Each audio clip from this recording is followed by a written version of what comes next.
उसको एकादशी व्रत का पालन करना पड़ेगा, नहीं तो ना करने पर उसको व्रत का दोष लगेगा।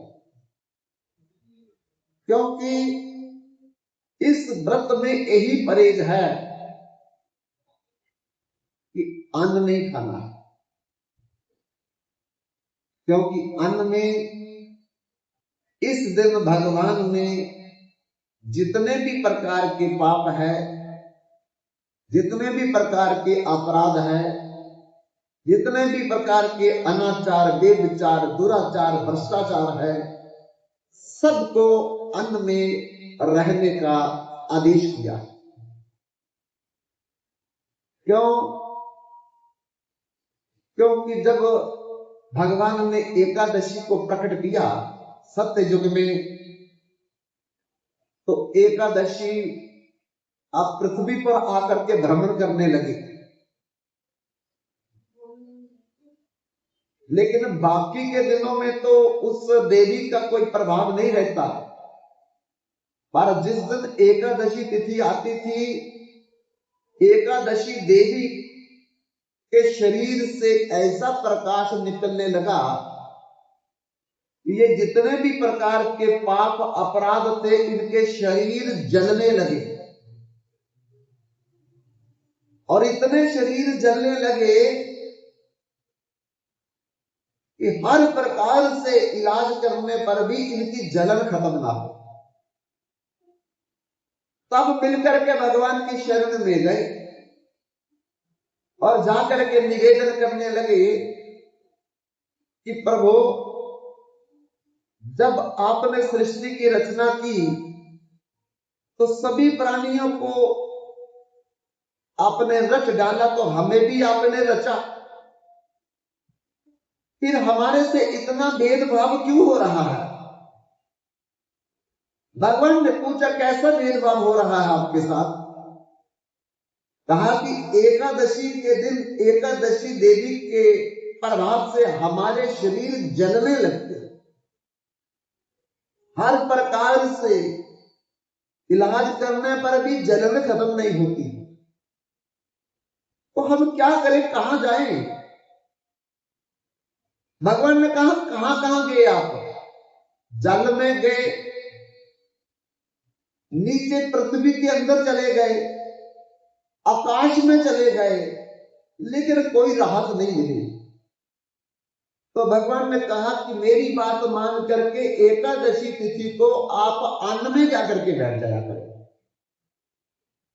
आपको जलन नहीं होगी। उस दिन से क्या हुआ, जितने तरह के पाप अपराध थे, सारे के सारे अन्न में आकर के बैठने लगे और उनका बचाव होने लगा। बंधुओं, इसलिए एकादशी के दिन अगर कोई व्यक्ति अन्न का सेवन करता है, तो अन्न में बैठे हुए जितने भी प्रकार के पाप, अपराध, बेविचार, अनाचार, दुराचार, भ्रष्टाचार जो है, इस सारे के सारे अन्न के साथ हमारे अंदर प्रवेश करते हैं। और ना पाप करने पर भी हमको मातृ हत्या का पाप लगेगा, पितृ हत्या का पाप लगेगा, गुरु हत्या का पाप लगेगा, गौ हत्या का पाप लगेगा, स्त्री, बाल, ब्राह्मण हत्या का पाप लगेगा, और फिर नरक में जाकर के इसका दंड भोगना पड़ेगा। इसलिए शास्त्र में लिख दिया, जानी कानी च पापानी ब्रह्म हत्या आदि कानी चा अन्नम आश्रित तिष्ठन्ति संप्राप्ते हरिवासरे तिथि। हरिवासर तिथि को अर्थात एकादशी तिथि को ये जितने भी प्रकार के पाप और अपराध है अन्न में निवास करते हैं। हे प्राणियों, इस दिन अन्न का बिल्कुल सेवन मत करना, नहीं तो सिर धुल धुल पछताई, बाद में बहुत पछताना पड़ेगा। लेकिन बाद में पछताने का कोई लाभ नहीं होगा। पछताने का तो अभी फायदा है कि सुन करके भी हम लोग एकादशी व्रत करना शुरू कर देंगे। बंधुओं, एक बार राजा चित्रसेन अपने महल में सो रहा था। द्वारपाल आए और द्वारपालों ने आकर के कहा कि राजन, आपके महल के द्वार पर देवऋषि नारद आए। अब नारद का नाम सुन करके तो राजा चित्रसेन उठ करके बैठ गए और तुरंत द्वार पर जाकर के देवऋषि नारद का मान सम्मान करके महल में लाए। कोई घर में अतिथि आ जाए तो हमारा कर्तव्य है कि उसके साथ 4 तरह का व्यवहार करें। नंबर 1 आसन, नंबर 2 वासन, नंबर 3 राशन, नंबर 4 भाषण। ये 4 तरह का व्यवहार करना चाहिए। अगर हमारा कोई रिश्तेदार आ जाए, जान पहचान का आ जाए, कोई अतिथि आ जाए, तो आसन का मतलब कि पहले कहीं बिठाओ उनको उपयुक्त स्थान पर। वासन का मतलब है कि बर्तन में जलपान करवाओ। राशन का मतलब है कि भोजन करवाओ। राशन कच्चा नहीं खिलाना, बना करके खिलाओ। और फिर उसके बाद भाषण, हालचाल पूछो, कैसे आना हुआ, क्या हालचाल है। दरवाजे पर नहीं पूछना चाहिए कहां से आए, कब जाओगे वापस। और मन में सोचेगा कि अभी तक दरवाजे के अंदर भी नहीं आया तो मेरे को पूछना शुरू कर दिया वापस कब जाओगे। तो ये एटिकेट नहीं है, मैनर नहीं है। जब 3 व्यवहार हो जाए तब चौथा व्यवहार करना चाहिए कि पूछो कितने दिन रुकोगे, कब जाओगे, कैसे आना हुआ, तब तो बात करें। चित्रसेन ने नारद जी को अंदर ला करके आसन दिया, जलपान करवाया, भोजन करवाया, तब पूछा, हे देवऋषि नारद, मेरे महल में आज आपका पदार्पण कैसे हुआ। तो नारद जी कहते हैं कि राजन, मैं भ्रमण करते करते जमपुरी गया था और जमपुरी में मेरा जमराज ने बड़ा सम्मान किया और अपने बाई तरफ मेरे को बैठाया। जब बैठ करके मेरा हाल चाल पूछा तो मैंने कहा कि आज मेरा मन हुआ कि मैं जमपुरी में जाकर के थोड़ा नर्क तो देखूं। लोग बड़ी नर्क की चर्चा करते हैं कि बड़ा भारी कष्ट होता है, बड़ी भयंकर भयंकर आवाजें निकलती हैं, तो मैं भी जरा जाकर के देखूं। जमराज कहते चलो मैं आपको ले चलता हूं साथ। अगर कोई दूसरा होता तो जमदूत भेज देते, लेकिन देवऋषि नारद जो है वह भगवान के परम भक्त है, भगवान के मन के अवतार है। वो दानव भी उनकी इज्जत करते हैं, मानव भी उनकी इज्जत करते हैं और देवता भी उनकी इज्जत करते हैं। कोई ऐसा नहीं जो देवऋषि नारद का मान सम्मान न करता हो। तो बंधुओं, आज तक जिसको नारद मिल जाते हैं उसको भगवान भी मिल जाते हैं। नारद मिल गए, भगवान मिल गए। देखो, ध्रुव को नारद जी मिले तो नारायण मिल गए, प्रहलाद को नारद मिले तो नरसिंह मिल गए, सत्यभामा को नारद मिले तो द्वारकाधीश मिल गए, वाल्मीकि को नारद जी मिले तो भगवान राम मिल गए, पार्वती को नारद जी मिले तो शंकर जी मिल गए। इसलिए नारद जी जिसको आज तक मिले हैं उनको भगवान की प्राप्ति हुई। तो नारद जी कहते कि मैं जमपुरी में गया था और जमराज ने मुझे बाएं तरफ बिठाया और बिठाने के बाद मुझे पूछा कि कैसे पदार्पण हुआ आज आपका हमारी जमपुरी में। तो मैंने कहा कि मेरे मन में आया कि जरा नरकों का दर्शन करके आऊं। बड़े बड़े विद्वान लोग भी नरकों की चर्चा करते हैं कि बड़ा भारी कष्ट होता वहां, तो आज मैं देखना चाहता हूं। जमराज कहते चलो मैं आपके साथ चलता हूं। नारद जी को लेकर के वो सारा नरकों की यात्रा करवाने लगे। हाहाकार मचा हुआ था वहां, कहीं उबलते हुए तेल में समोसों की तरह तला जा रहा था, किसी को गर्म पानी में उल्टा लटका करके रखा था, किसी को कुत्ते नोच नोच करके खा रहे थे, किसी को चमगादड़, चील, गिद्ध बड़े बड़े चोंचों से आंखें निकाल रहे थे,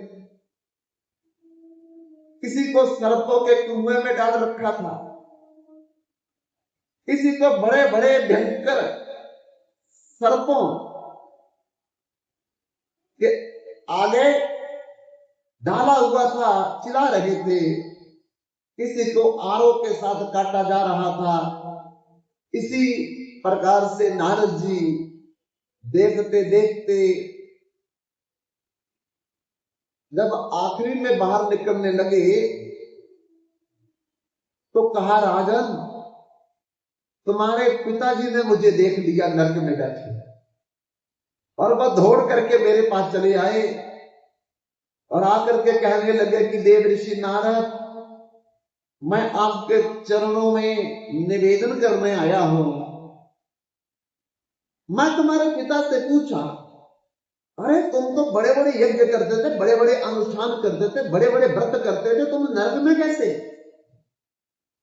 तो तुम्हारे पिता ने विनम्र भाव से मुझे कहा कि व्रत भी मैंने बहुत किए, अनुष्ठान भी मैंने बहुत किए, यज्ञ भी मैंने बहुत किए, पर एकादशी व्रत मैंने नहीं किया था।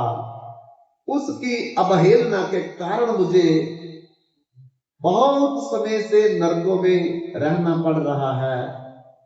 नारद जी आपके चरणों में मेरा निवेदन है कि महेश्वती नगरी का राजा मेरा पुत्र चित्रसेन है, उसको बोलिएगा कि तुम्हारे पिता नरक में पड़े हुए हैं एकादशी व्रत ना करने के कारण, इसलिए तुम किसी प्रकार से एकादशी व्रत करके और द्वादशी के दिन उसके फल का संकल्प करके मुझे दे दो, जिससे मेरा नरक में उद्धार हो जाए।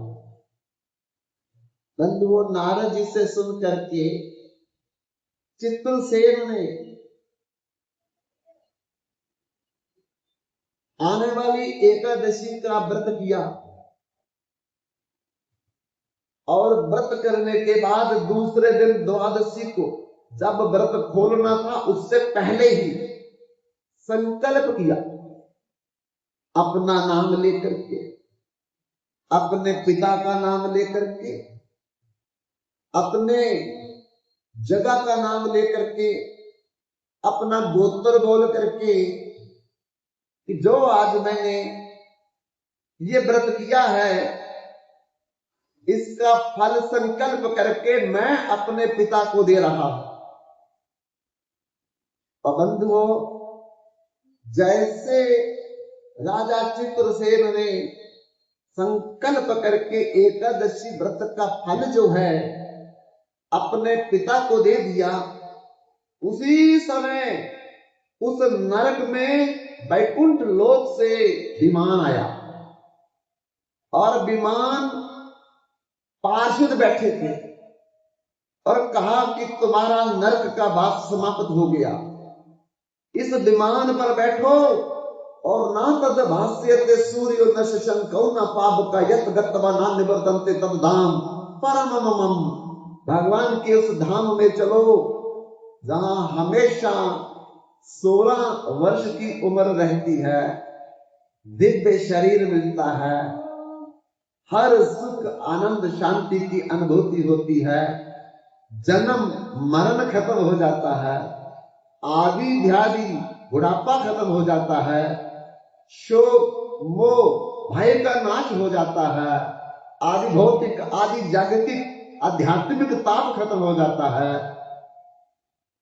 तो बंधुओं, उस विमान पर बैठ करके राजा चित्रसेन के पिताजी नरक से चल करके अपने पुत्र के पास आए हैं और पुत्र का धन्यवाद करते करते फिर भगवान के वैकुंठ लोक में गमन कर गए। ऐसा एकादशी का फल समझ करके भी जो एकादशी का व्रत नहीं करता है, तो इसका मतलब है वो अपने पांव में अपने हाथ से पकड़ करके कुल्हाड़ी मार रहा है। बंधुओं, मुचकुंद नाम का एक राजा हुआ जिसकी कन्या का नाम था चंद्रभागा, और राजा ने अपनी कन्या चंद्रभागा का विवाह पड़ोसी राजा के पुत्र सोबन के साथ कर दिया। तब चंद्रभागा ससुराल में रहने लगी। एक दिन चंद्रभागा का मन हुआ कि मैं माता पिता से मिलने के लिए चलूं, तो अपने पति सोबन से कहा, स्वामी आज मेरा मन माता पिता को मिलने के लिए हो रहा, क्या ले चलोगे मेरे को? सोबन ने कहा, क्यों नहीं, लेकर के चंद्रभागा के मायके में चले आए। लेकिन जब वहां पहुंचे तो पता चला, क्या पता चला? कि कल एकादशी है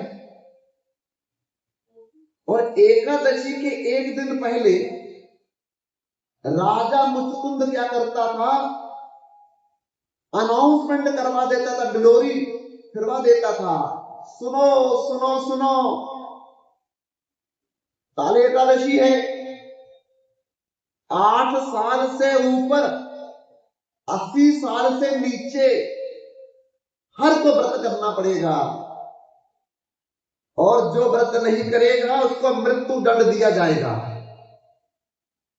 इसलिए सोबन ने जब अनाउंसमेंट सुनी, डिंडोरी की आवाज सुनी, तो चंद्रभागा को एकांत में बुला करके बोलने लगा, देवी अरे मुझे नहीं पता था कि कल एकादशी है, नहीं तो मैं आता ही ना जहां। क्या हुआ?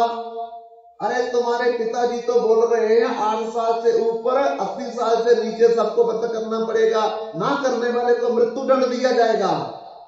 और तो क्या, उस दिन पक्षियों को भी दाना नहीं डाल सकता था कोई, पशुओं को अरे उस दिन अन्न की वस्तु नहीं दे सकता था कोई। ऐसा दृढ़ कानून था राजा मुचकुंद की नगरी में। तो चंद्रभागा ने कहा कि तुम भी व्रत कर लो, क्या होगा? सोबन ने कहा कि अगर मैं कल व्रत कर लूंगा तो परसों जीवित नहीं रहूंगा मैं, तो कैसे व्रत करूं? मेरा शरीर बहुत निर्बल है, कमजोर है, मैं अन्न के बिना नहीं रह सकता। तो चंद्रभागा ने कहा कि देखो मेरे पिता की बात तो माननी पड़ेगी, नहीं तो मृत्युदंड मिलेगा। अगर तुम नहीं व्रत करना चाहते तो आज ही रात को चले जाओ, निकल जाओ अपने राज्य की नगरी में। तो सोबन ने कहा अगर मैं चला भी जाऊं तो चलते चलते भी मेरे को आपके पिता की नगरी में ही कल का दिन व्यतीत हो जाएगा, तो तब भी मुझे पकड़ लिया जाएगा, तब भी तो मृत्युदंड मिलेगा मेरे को। तो चलो अब मैं जो कुछ होगा ठीक है, कल मैं व्रत जरूर करूंगा। तब बंधुओं सोबन ने दूसरे दिन एकादशी का व्रत किया और चंद्रभागा ने भी किया और मुचकुंद राजा के सारे परिवार ने भी व्रत किया, पूरे नगरी की प्रजा ने किया व्रत।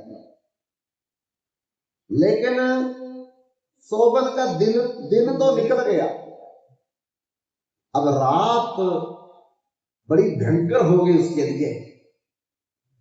धीरे धीरे जैसे रात बढ़े उसके प्राण थर थर कांप रहे। चंद्रभागा के पास आया, कहा देवी दिन तो निकल गया, ये किन प्रकार अब लगता रात नहीं निकलेगी, पर क्या करूं, अब तो मैं कुछ खा नहीं सकता। तब चंद्रभागा ने कहा देखो आप सो जाओ, नींद पड़ जाएगी, याद नहीं रहेगा, सुबह मैं उठा दूंगी आपको। लेकिन भारी प्रयास किया सोबन ने सोने का, पर भूखे नींद में नहीं आती है। बार बार वो करवट बदले, बार बार करवट बदले, नींद नहीं आ रही थी। लेकिन आधी रात 2:30 बजे उसके प्राण निकल गए, मर गया। चंद्रभागा ने देख लिया, लेकिन पिता को नहीं बताया, इस सुबह ही बताएंगे व्रत पारण के बाद। बंधुओं सुबह हो गई, चेहरे में उदासी देख करके मां समझ गई, क्योंकि वो पहले ही जानती थी कि सोबन बड़ा कमजोर है, पर मजबूरी में व्रत करना पड़ रहा है। तो पूछा कि उनका क्या हाल है जवाई राजा का। तब पत्नी मां से छुपा नहीं सकी, कहा उनका तो राम नाम सत्य हो गया है। अच्छा,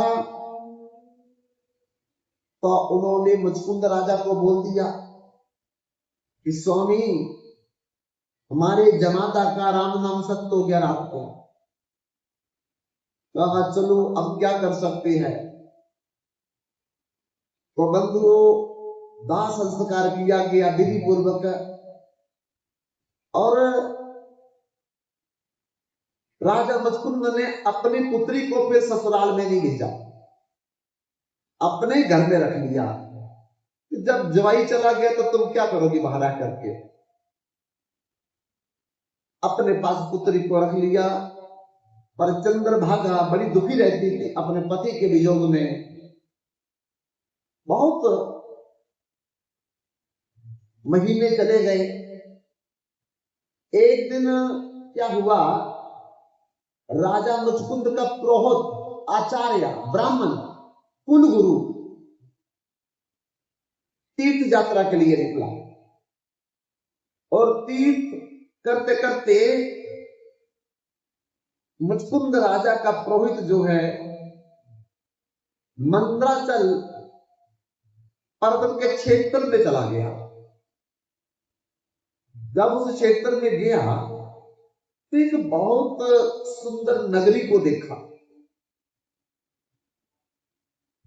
वो ब्राह्मण सोचने लगा कि पहले भी मैं यहां आया कभी, लेकिन मैं क्षेत्र में महल तो सुंदर कभी देखा नहीं, पता नहीं नया बना है या मैंने कभी नहीं देखा। दुविधा में पड़ गया। द्वारपाल खड़े थे, द्वारपाल से पूछा भाई एक किसका नगर है, यहां का राजा कौन है। तो उन द्वारपालों ने कहा कि राजा का नाम है सोबन, वो मुचकुंद का जो जवाई था उसका नाम भी सोबन था। तो कुल गुरु ने सोचा कि उसका नाम भी सोबन था, इसका राजा का नाम भी सोबन बोल रहे हैं, बोले क्या मैं आपके राजा से मिल सकता हूं। द्वारपालों ने अंदर जाकर के परमिशन ली और फिर कुलगुरु को अंदर ले गए। अंदर जाकर के देखा दरबार में सिंहासन पर राजा मुचकुंद का ज्वाई बैठा हुआ है। उधर मर गया था, इधर बैठा हुआ उसी शक्ल में दिव्य शरीर धारण करके बैठा है। कुलगुरु तो देखता रह गया कि ये प्रेत है, पिशाच है, भूत है, कौन है, ये तो मर गया था, यहां कैसे बैठा हुआ है। तो पास में जाकर के बोलने लगा, अरे राजा, तुमने मुझे पहचाना है? तो सौगन ने कहा, क्यों नहीं पहचाना, आप मेरे ससुर राजा के कुल पुरोहित है, सुषेण शर्मा, पर तुम तो मर गए थे, तुम जिंदा कैसे हो? तो उस राजा के जवाई ने बोला कि देखो, एकादशी के प्रभाव से सब कुछ हुआ है कि मैंने जिद करके व्रत कर लिया था एकादशी का, पर एकादशी करते करते मेरे प्राण निकल गए, और जैसे मेरे प्राण निकले उसी समय विमान आ गया मेरे सामने, और विमान में 4 पार्षद थे, बड़े मान सम्मान से मुझे बिठाया और बिठा करके तो मुझे वैकुंठ लोक में ले गए। जाकर के भगवान के सामने मुझे खड़ा कर दिया और भगवान ने कहा पार्षदों से कि इसके लिए मंदराचल पर्वत क्षेत्र में एक महल मैंने तैयार कर दिया है, उस महल में से ले जाओ और वहां का राजा बना दो उसे। तब वो पार्षद विमान पर बिठा करके मुझे मंदराचल पर्वत के क्षेत्र में आकर के राजा बना करके चले गए। तब से मैं वहां का राजा हूं। पर मुझे बहुत याद आती है अपनी पत्नी चंद्रभागा की। अचानक तुम चले आए हो, तो किसी प्रकार से आप चंद्रभागा को जाकर के बोलना कि तुम्हारे पति देव मंदराचल पर्वत के क्षेत्र के नगर के राजा बने हुए हैं। अगर वो चली आए तो मेरे से तो व्रत पूरा नहीं हुआ था, पर उसने तो व्रत पूरा किया था। अगर वो यहां आ जाएगी तो ये राज्य हमेशा नित्य बन जाएगा, ये फिर कभी समाप्त होने वाला नहीं होगा। तब कुल गुरु ने आकर के राजा मुचकुंद से कहा, तुम्हारा जवाई राजा को मंदराचल पर्वत क्षेत्र के नगर का राजा बनकर के बैठा है? वो तो किसी को समझ नहीं आ रही, ऐसे कैसे हो सकता है? अगर आप सच बोल रहे हो गुरुजी, तो चलो आज ही हम चलेंगे वहां। राजा भी चला, बंधुओं रानी भी चली, चंद्रभागा भी चली और कुल पुरोहित भी चला। चलते चलते चलते उस मंदराचल पर्वत क्षेत्र में जहां उनका जवाई राजा बनकर के सिंहासन पर विराजमान था, वहीं पर पहुंच करके जब देखा, हैरान हो गए कि हमारा पति तो हमारा जवाई तो मर चुका था, लेकिन एकादशी व्रत के प्रभाव से देखो इस क्षेत्र का ये राजा बनकर के बैठा हुआ है।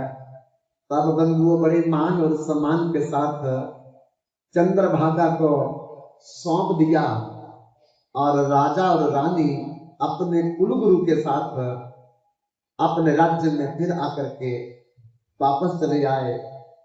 ऐसा एकादशी के प्रभाव से ही हो सकता है।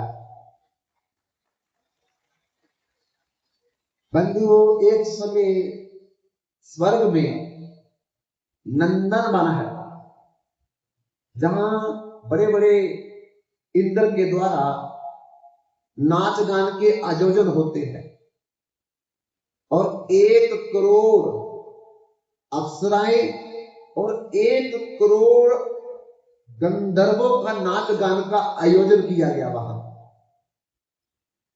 और इंद्र उसकी अध्यक्षता कर रहा था। उसका एक मंत्री था जिसका नाम था कर्कोट।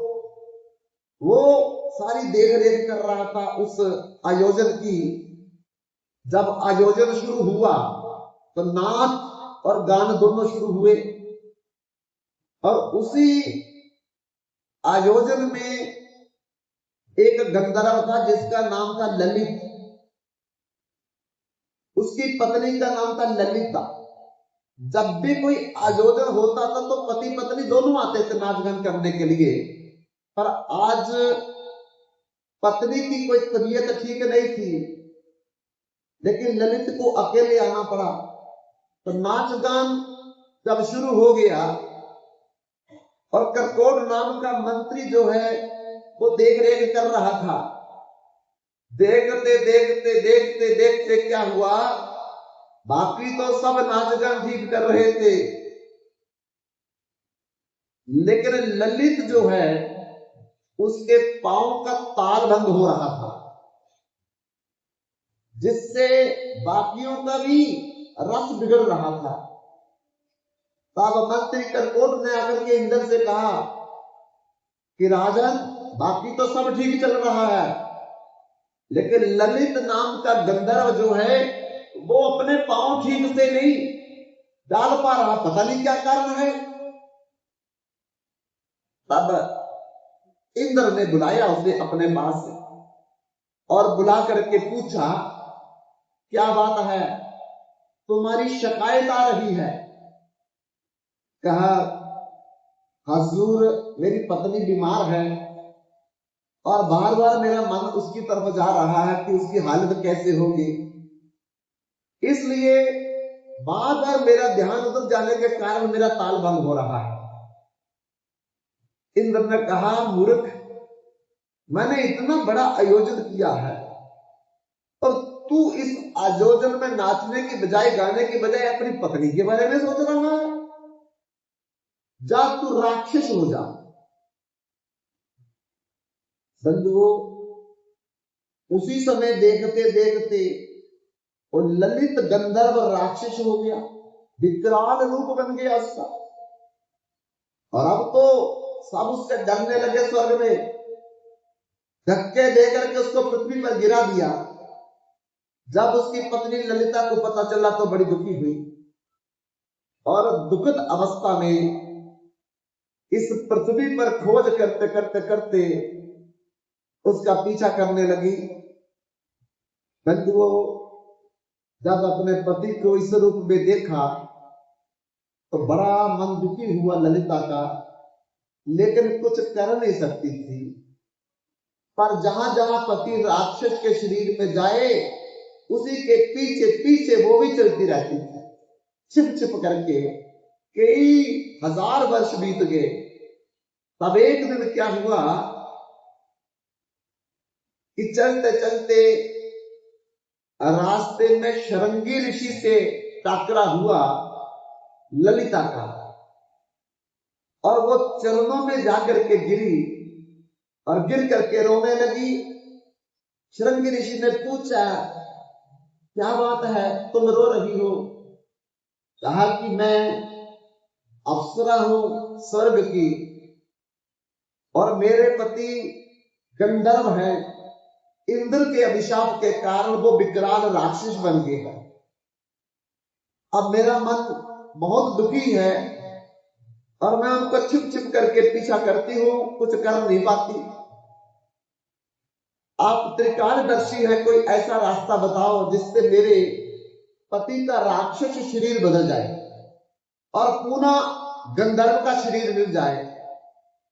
शृंगी ऋषि को दया आ गई और कहा कि देवी, कल चैत्र मास के शुक्ल पक्ष की एकादशी है और तुम व्रत करो निष्ठा से, और दूसरे दिन द्वादशी के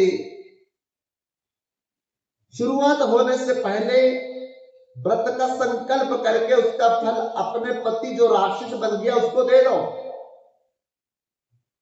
तो उसका राक्षस के शरीर से मुक्ति मिल जाएगी।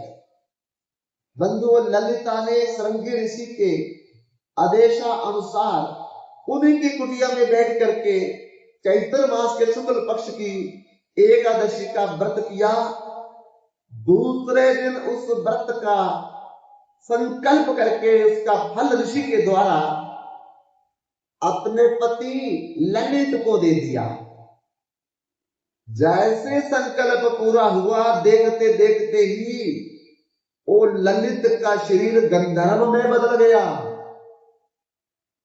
और जैसे गंधर्व में शरीर बदला, ललिता दौड़ करके अपने पति के पास पहुंच गई और चरण स्पर्श करके कहने लगी कि जिस दिन से आप राक्षस बने थे, उस दिन से मैं आपके पीछे छिप छिप करके चलती थी, कर कुछ पाती नहीं थी। लेकिन आओ धन्यवाद करे श्रृंगी ऋषि का, उन्होंने मेरे से एकादशी व्रत करा करके संकल्प करके आपको फल दिलवाया है, जिससे आपकी राक्षस दोनी से मुक्ति मिली है। बंधुओं, दोनों ने श्रृंगी ऋषि का जाकर के धन्यवाद किया। ऐसे एकादशी की महिमा जान करके भी जो एकादशी का व्रत नहीं करता है, तो वो उसी टहनी को काट रहा है जिस पर बैठा हुआ है। इसलिए दुर्लभ मानुष देहो दहीनाम षण्ड धनुर तत्रापि दुर्लभम मन्य वैकुंठ प्रिया दर्शनम। माता सीता ने भी अशोक वाटिका में एकादशी व्रत किया। भगवान राम ने लक्ष्मण अपनी भालू बांदरों की सेना लेकर के रामेश्वर में यह व्रत किया था। भगवान शंकर पार्वती के संग अपने गणों को लेकर के शिव लोक में व्रत करते हैं।